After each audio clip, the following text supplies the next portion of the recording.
네, 김용현 교수랑 김정하 대표 모시고 지금 얘기 나누고 있는데요. 김정하 대표께 질문을 좀 드릴게요. 조금 전에 김정철 얘기를 좀 해봤는데 김정철에 대해서는 김정은이 그다지 또 위협적인 느낌은 안 갖고 있나 봐요. 저는 좀 반대로 생각하고 그렇습니까? 있습니다. 왜냐하면 그러니까 다 알다시피 딱 한 가지 표현만 우리가 본다면 북한 방송에 김정철이 나온 적이 있습니까? 없어요. 없습니까? 북한 주민들 몰라요. 없어요. 그 영국에 공연 가고 이런 거 보도 안 됐습니까? 아니, 해외 방송된 거는 우리 한국 언론하고 이 해외 방송에는 나왔지만 북한 방송 그거 안 내보내요. 북한 TV 조선중앙 TV 방송에 김정철이 단 한 번도 얼굴 들어 안 냈고 김정철이 존재 자체를 북한 일반 주민들은 아직 모릅니다. 김여정이 동생이란 것도 안 나오고 동생이라고 안 나오고 김여정이 뭐 조직지도부 선전부부장 뭐 이렇게 나오지 김정은이 동생이라고 가계도가 안 나와요. 북한 주민들 몰라요. 그러니까 이것은 무엇을 우리가 알 수 있냐면 김정철은 이미 북한 안에서 이미 고립됐습니다. 고립됐습니다. 결국 제2의 김정남이 행보를 지금 김정철은 이미 걷고 있지만 거기에서 본인이 친동생이기 때문에 수위를 조절을 하면서 지금 해외로 지금 돌아다니는 저희가 거예요. 가게도 나오고 있는데 김정남, 오늘 피살된 김정남의 경우에는 엄마가 다르다 보니까 아무래도 더 라이벌 의식도 많고 적대감도 많은데 김정철의 경우에는 어머니가 같다 보니까 아무래도 김정남하고는 감정이 좀 다를 수밖에 없다. 이렇게 또 보이는데요.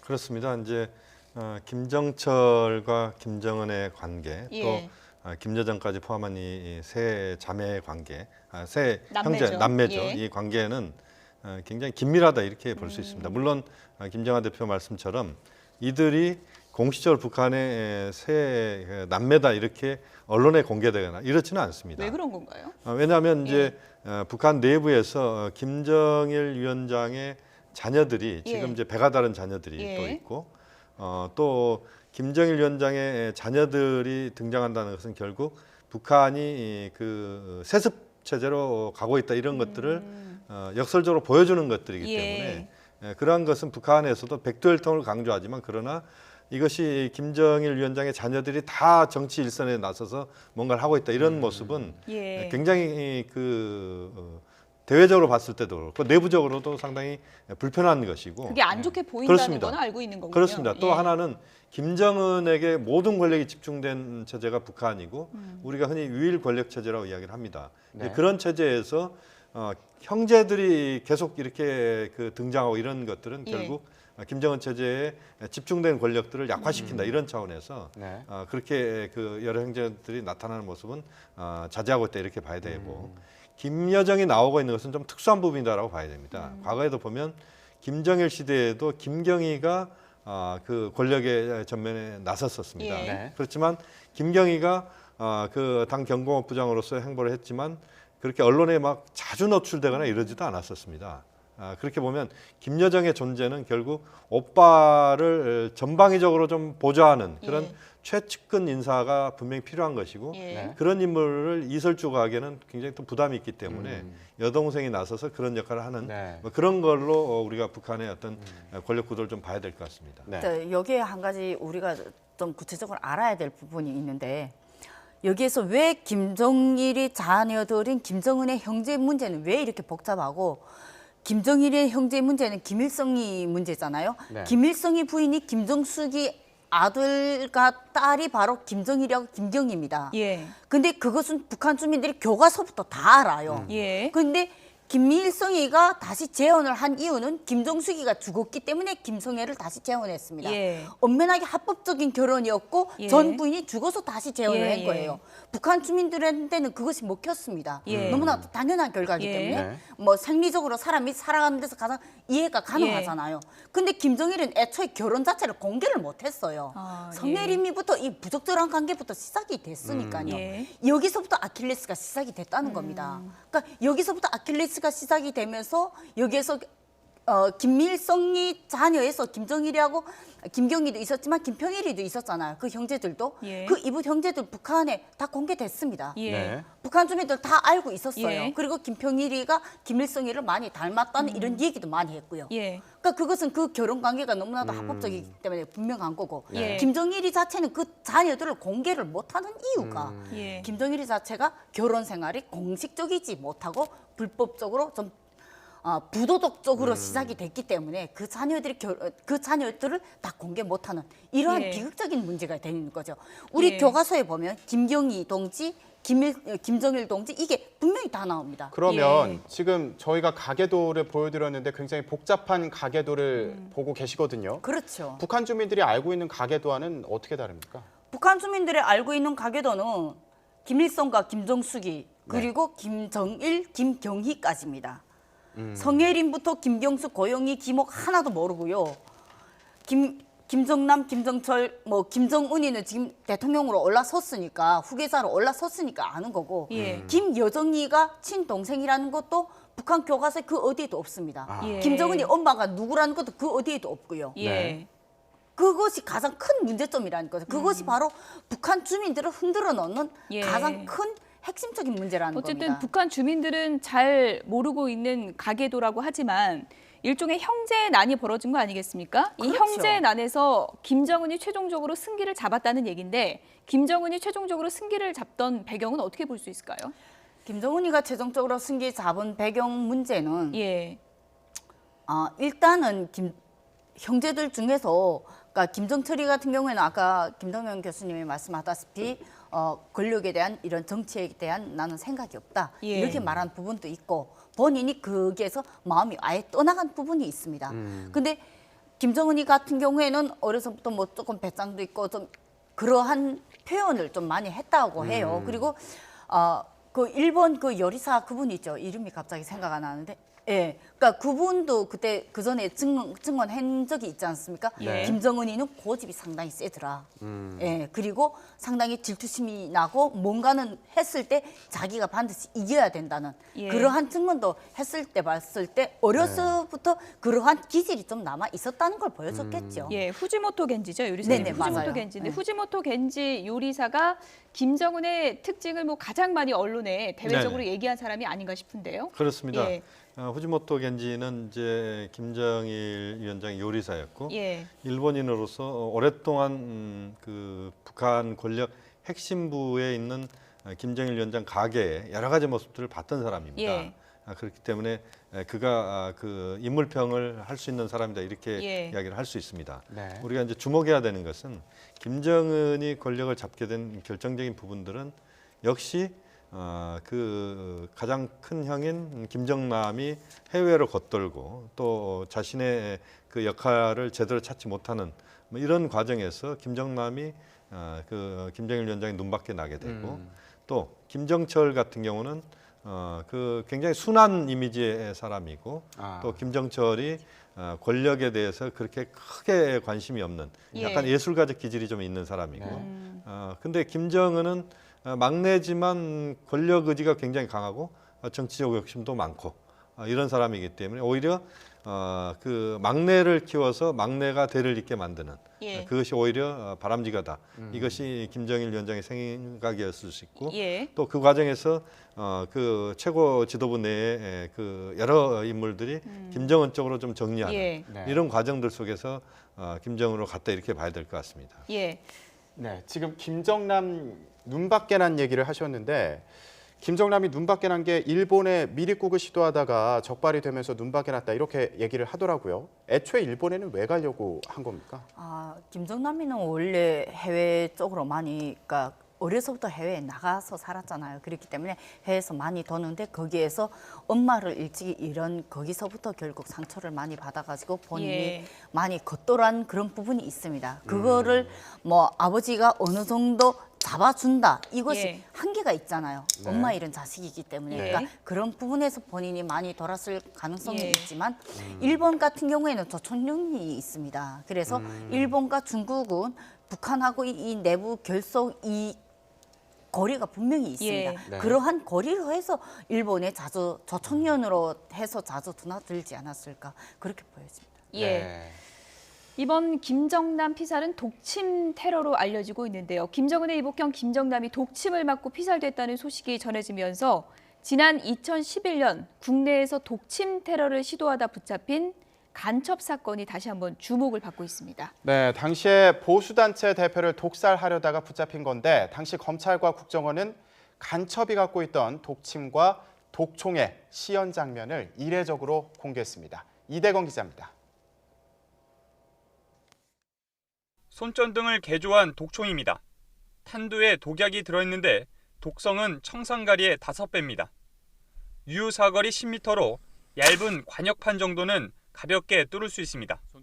타격되면은 이 분말이 몸속에 주입되도록 그렇게 만들어진 겁니다. 다음은 만년필을 개조한 독총. 마찬가지로 유효사거리가 10m입니다. 지난 1995년 부여 간첩 사건과 1997년 부부 간첩 사건 때 압수한 독총과 유사하다는 게 검찰과 국정원의 설명입니다. 만년필을 개조한 독침도 있습니다. 독총과 독침을 맞게 되면 결국 사망에 이릅니다. 구토, 경련, 심부정맥 등이 있고 결국엔 심장과 호흡마비로 사망을 하게 된다고 합니다. 검찰이 이 같은 독총과 독침으로 자유북한운동연합 박상학 대표를 살해하려는 혐의로 간첩 안모 씨를 재판에 넘기면서 시연 장면까지 공개한 겁니다. 독총과 독침의 위력과 시연 장면을 자세히 설명하고 있는데 이례적인 일입니다. 구속 기소된 안 씨는 서울 지하철역 출구에 같은 탈북자 출신인 박 대표를 불러내 독침으로 살해하려는 혐의를 받고 있습니다. 사전에 테러 시도를 포착한 국정원의 통보로 박 대표는 약속 장소에 나가지 않았습니다. YTN 이다운입니다. 네, 지금 독침 관련 리포트를 저희가 봤는데 보니까 만년필로 개조한 것도 있고요. 네네. 일반적으로 봤을 때는 알아차리기가 쉽지 않겠어요. 그렇습니다. 그 간첩 과거의 간첩 사건이나 또 세계적인 여러 사건들을 보면 예. 독침이 많이 활용이 되는데 예, 지금 저희 그래픽으로 준비를 좀 해봤는데 어. 보니까 뚜껑을 5번 돌리면 독침이 바로 나오고, 네. 뭐 바로 심장마비로 숨질 수 있는 성분이 들어있고 이런 거군요. 그렇습니다. 예. 독침이라는 게 독성분이 들어있는 그 침이 그 인체에 닿게 되면 이제 그것이 퍼지게 돼서 예, 곧 사망하게 되는 굉장히 위험한 그런 무기다 이렇게 봐야 되는데 예, 과거에도 보면은 여러 가지 그 사건들에서 독침이 등장을 합니다. 그러니까 독침은 총으로 쐈을 경우에는 이제 소음이 분명히 있는 것이고 예. 또 총을 겨냥해야 되고 이런 과정에서 그 노출이 되게 되고 예. 그렇게 보면 오히려 그 살해를 하기 위해서 간 사람이 오히려 또 당할 수도 있는 예. 여러 가지 그 어려움들이 있습니다. 그런데 예. 독침은 굉장히 은닉하기도 쉽고 그러니까 볼펜처럼 그 포켓에 집어넣고 다니다가 또는 펜을 들고 이렇게 뭐 다니다가 네. 이걸 살짝 우리가 딱 누르면 앞으로 딱 나가서 이제 예. 그 사람의 인체에 닿게 되는 이런 것이기 때문에 네. 그 인명살상을 하는 데 있어서 가장 그 쉬우면서도 예. 조용히 죽음을 맞게 할 수 있는 예. 뭐 네. 그런 차원에서는 굉장히 유용한 그런 예. 그 무기다 이렇게 봐야 될 것 같습니다. 지금 보니까 손전등 모양의 독침도 이제 있는 것으로 보이고요. 그리고 이 볼펜 만년필 모양의 독침이 직접 내가 갖다 대지 않더라도 총처럼 쏠 수 있는 그런 형태도 있는 것 근데 같아요. 그게 거리가 있는 거죠. 예. 예.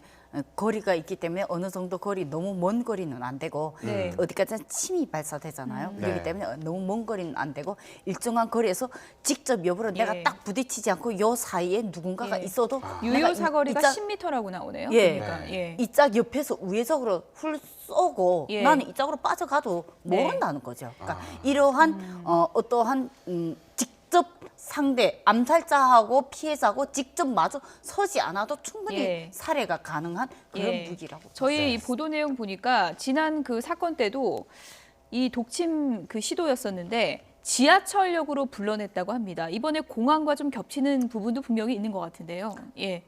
아까도 말씀드렸지만 예. 사람이 많은 지역에는 예. 그만큼 도망치기가 좋아요. 예. 피해 가기가 쉽고 숨기도 가장 적절합니다. 그리고 변상하기도 쉽고요. 예. 그렇기 때문에 내가 금방 독침을 쏠 때 내가 금방 자켓을 입었다 하면 네. 예. 독침을 쏜 이후에는 자켓을 훅 벗어버리고 샤츠 바람으로 다녀도 못 찾는다는 거죠. 그러니까 네. 변장하기 가장 좋고 사람이 그 많은 속에서 내가 직접 그 사람하고 마주 서지 않아도 예. 충분히 살해할 수 있는 방법이 가장 사람이 많이 모이는 공공장소. 네. 독침을 활용하게 될 경우에 예.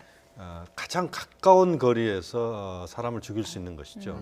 그러니까 다른 수단은 그 수단을 이용했을 때는 가까이에 접근하기가 그렇게 쉽지 않은데 예. 독침을 활용할 경우에는 그것이 뭐 독침이라고 우리가 인식하지 못할 정도로 볼펜과 같은 예. 이런 것이기 때문에 가장 가까운 거리까지 가서 완벽하게 사람을 살상할 수 있는 예. 네. 그러니까 다른 무기는 뭐 빗맞을 수도 있고 이렇게 이야기를 할 수밖에 없는데 독침은 가장 가까이에서 사람에게 직접 피부로 접촉하거나 또는 접촉을 시키는 이런 것이기 때문에 그 매우 그 사망률을 높일 수 있는 예. 그런 네. 무기다 이렇게 볼 수도 있습니다. 지금 예. 저희가 앞서서 이 독침과 관련된 리포트를 보여드렸는데 이게 국내에서 있었던 일이거든요. 그렇습니다. 네.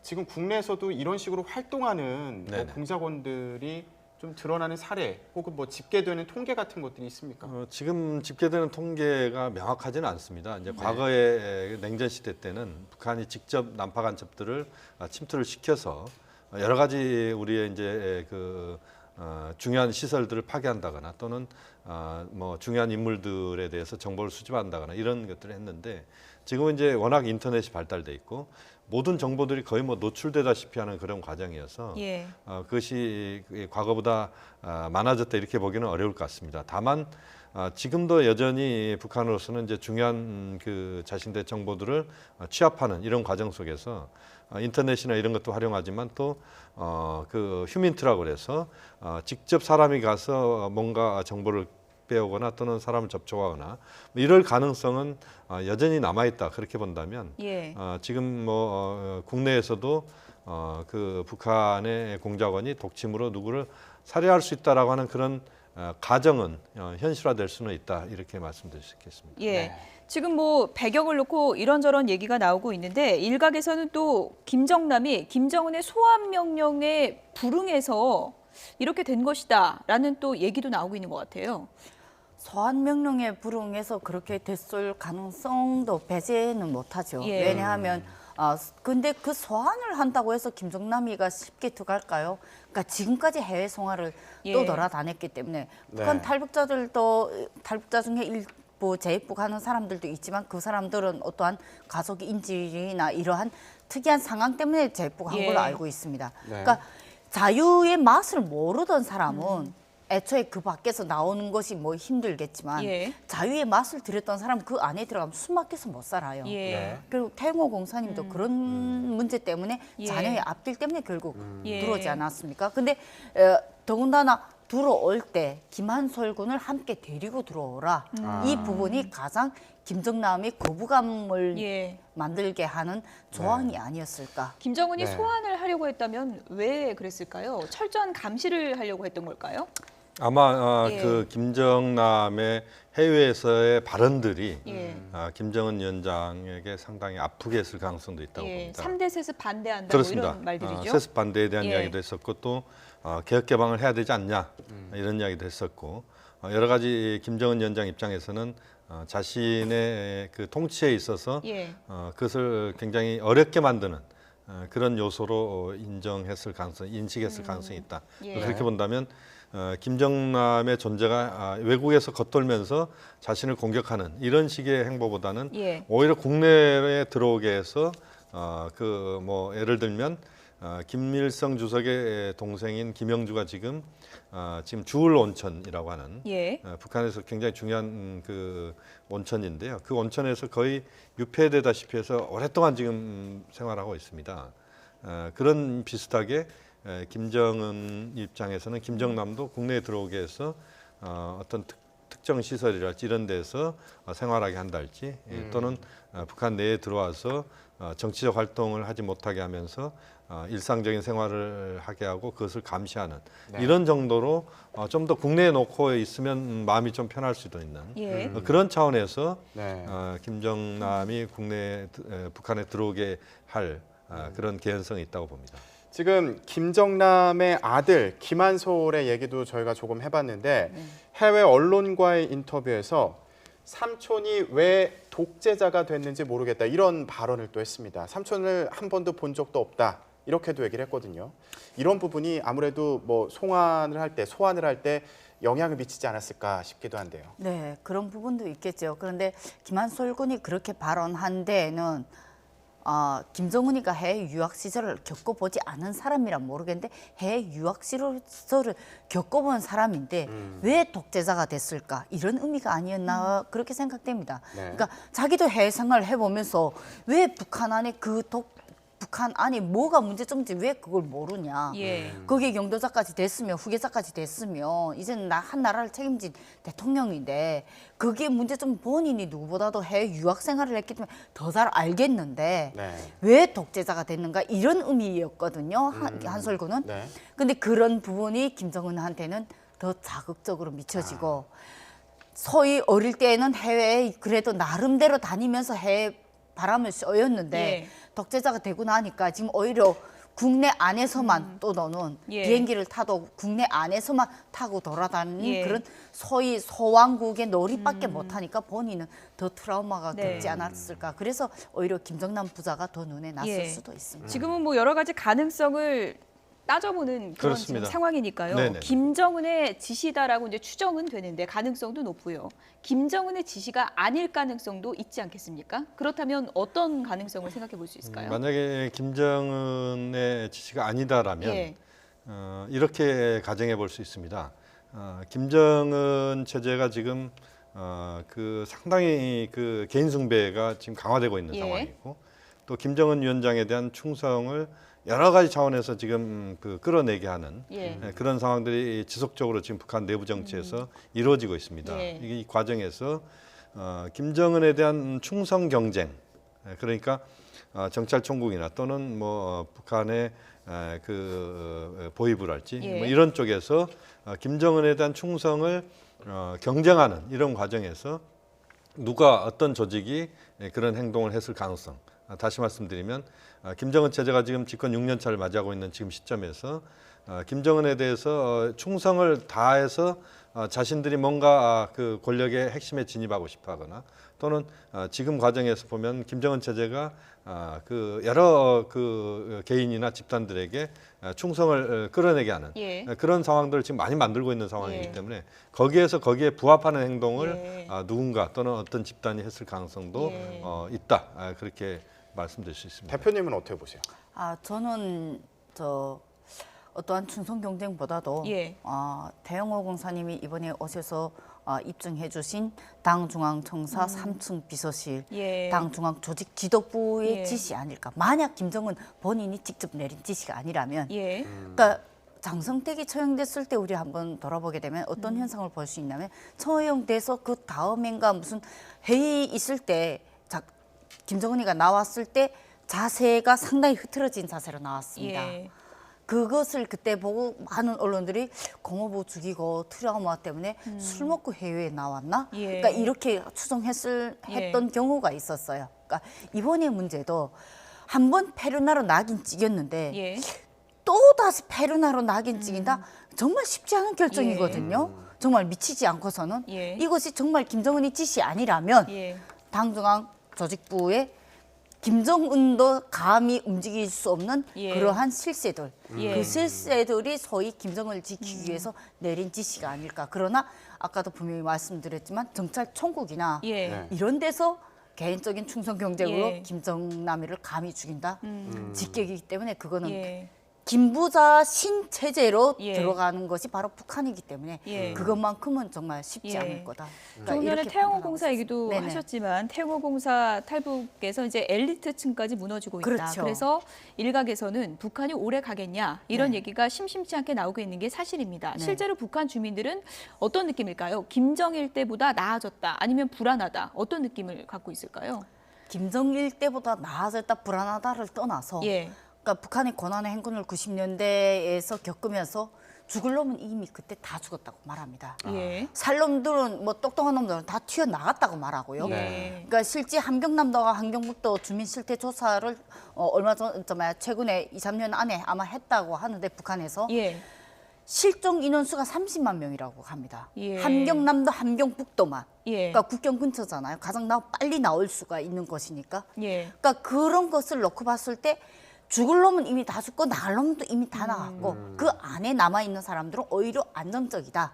그런데 예. 여기에 더 어떤 독재나 압박이 없었으면 그 사람들이 사는데 예. 더 지장이 없겠죠. 소위 그들이 생명줄을 걸고 있는 시장, 예. 장마당. 네. 그 장마당 경제 문제를 북한 당국이 더는 통제 안 하고 그것만큼이라도 주민들에게 예. 자유를 풀어준다면 그들은 문제가 없겠죠. 그러니까 이러한 부분을 놓고 봤을 때 계층별로 다양합니다. 그렇지만 많은 분들은 정말 이제는 한계성이 다다른다. 예. 네, 지금 말씀하신 것처럼 북한 체제 불안감이 높아지고 있는 거 아니냐 이런 얘기가 계속 나오고 있습니다.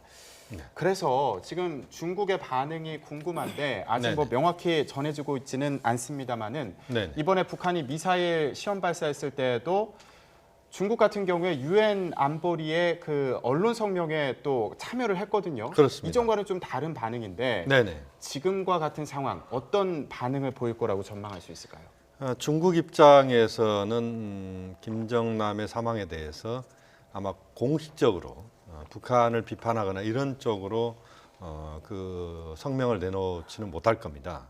왜냐하면 북중 관계가 또 중요하게 또 작동하고 있기 때문에 북중 관계를 훼손시키는 그런 차원에서 김정남의 사망에 대해서 김정남을 두둔하거나 이런 쪽으로 이야기를 할 가능성은 예. 그렇게 높지 않다.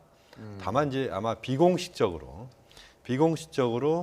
김정남의 존재에 대해서 중국도 계속 의식을 해왔기 때문에 김정남의 그 사망에 대해서 북한에 대해서 비공식적으로 김정남 사망의 원인이랄지 또는 여러 가지 문제들을 좀 제기하는 이런 가능성은 있다 이렇게 봐야 될 것 같고요. 예.